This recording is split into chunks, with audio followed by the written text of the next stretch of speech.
Hey, I'm Pastor Steve Scott, and I'd like to invite you to be a part of what God's doing at Bethany Baptist Church, where everybody's somebody, but Jesus Christ is Lord of all. About three things I wanted to share with you today on this little small video. One is that there's a ministry to connect you to Jesus Christ at every age group. The Bible says in Ephesians 1:6 that we are accepted in the beloved. We believe that every ministry should connect you and grow you in Jesus Christ. And there's a place for the smallest to the tallest at Bethany Baptist Church. The second thing we want to share with you is that Jesus loves you.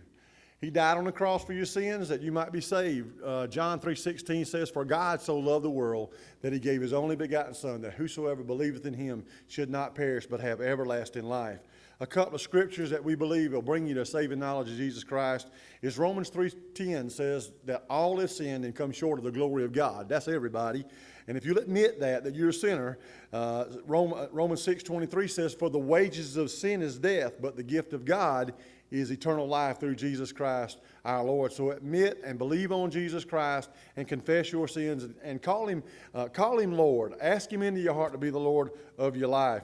And then after you give your heart to Jesus Christ, here's what the Word of God says about your relationship with Jesus Christ.